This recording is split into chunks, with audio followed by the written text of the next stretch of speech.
Hey everyone, welcome to My Apple Zone. So it's December, and this is a big month for thinking about purchasing a new laptop or a new desktop. And in this video, what I wanted to do is give you some advice and guidance for helping you determine what your next Apple computer is going to be.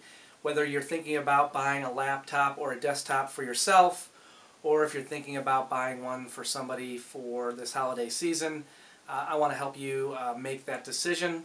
And there's 4 criteria that I like to use when deciding what next Apple laptop or desktop I want to purchase, and I think these criteria will help you to make that decision as well.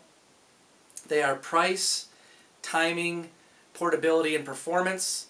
The 2 critical ones are price and timing, but I want to start off with price first and then talk about portability and performance, and then talk about timing last. So price, you really need to set a budget for what you can afford. You don't want to start shopping either online or an Apple store without a budget in mind, because you don't want to make an impulse buy or a purchase decision that you're going to regret later on down the road if you spend too much and you ultimately can't afford that purchase, and then you either have to sell it for a lot less than what you purchased it for, or you're just not happy with that purchase. So you really need to define your budget, figure out what you can spend on your computer purchase, and then stick to that budget. Don't even start to go shopping until you've got that budget in mind. So write that budget down, and that's what you're going to stick to. That's really, really critical.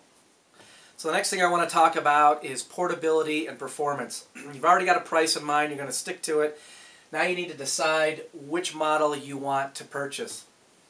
For me, I do a lot of traveling, so for me a laptop is essential, and that's why I have purchased MacBook Pros in the past and will continue to do so, because portability is a #1 priority for me over performance. And to me, the MacBook Pro provides the best combination of portability and performance for my needs. Now, if you're not doing a lot of traveling, or you don't need to have a laptop for on the go, then you might want to look at an iMac or a Mac Pro. So for performance, again, I chose the laptop because I think to me it's the best combination of portability and performance. But for you, performance may be a priority, so you might want to look at an 8-core or a 12-core Mac Pro. If you're doing a lot of video editing, a lot of photo editing, that might be your choice. Those are very expensive systems, but they offer you the most performance. The next step down would be a quad-core iMac, or just one of the regular iMacs, depending on how much performance you actually need. Again, if you're doing a lot of video editing, a lot of photo editing, then you're going to want to step up to a higher-end iMac or a higher-end Mac Pro so you get the best performance. So your choices are a MacBook Pro, an iMac, a Mac Pro, or a Mac Mini. So really, you have to look at your budget, determine what type of performance you're looking for. Again, if you're not looking for portability, then you don't even need to consider the MacBook Pro. You'll want to consider the iMac, the Mac Mini, or the Mac Pro. But based on your budget, that's how you want to determine what your purchase is going to be.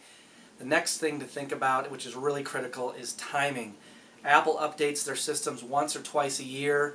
Sometimes they do just speed bumps. Sometimes they do a complete redesign, either on the MacBook Pro, the iMac, the MacBook Air, or the Mac Pro. So timing is critical for 2 reasons. And sometimes you want to wait for the next version to come out for like the MacBook Pro or the iMac. And there's 2 reasons to wait. One, the older version will go on sale, usually $100 to $300 less than it was prior, and the new models will provide you with more performance, faster processors, more memory, better graphics. A whole different set of features will be found when Apple does a complete remodel of one of their product line. So that's 2 really good reasons to consider waiting. So the question is, how long should you wait? And when is the next MacBook Pro going to come out? When's the next iMac going to come out? We don't have to worry about the MacBook Air. It was just updated. There's a really good website to look at, and it's called macbuyersguide.macrumors.com. It really tracks the upgrade schedule of all the Apple products, from the iPod to the iPod Touch to the MacBook Pro to the Mac Pro, and it gives you an idea of when they're going to be updating their systems. So really, deciding on when you want to purchase is really up to you. My rule of thumb is if Apple is going to update their systems within 90 days, I usually wait. Now, I usually upgrade my system every 2 to 3 years, but that's up to you. So you need to decide if you want to purchase now or if you want to wait 90 days. And really, that depends on a lot of factors. You know, again, what your budget's going to be, who you're purchasing it for. Are you purchasing it for yourself or for somebody else? If you're looking to save a little extra money, then you might want to consider waiting.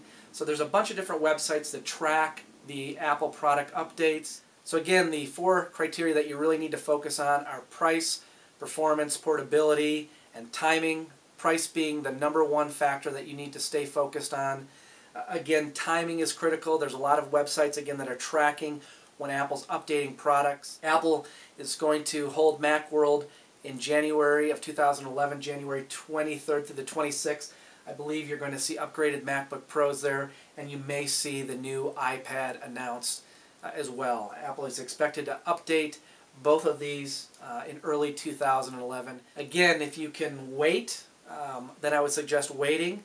But if you really need to make your purchase today, based on your budget and your needs, then I wouldn't wait. I would suggest that you figure out which system is best for you and make that purchase today. So I hope you guys found this information helpful. If you have any questions or comments, leave those down below, or you can send an email to myapplezone@gmail.com. And again, you guys, if you like this video, please give it a thumbs up. Really helps me out, helps to build the community, and I would really appreciate it. I really appreciate you guys stopping by, and until next time, I will talk to you later. Bye.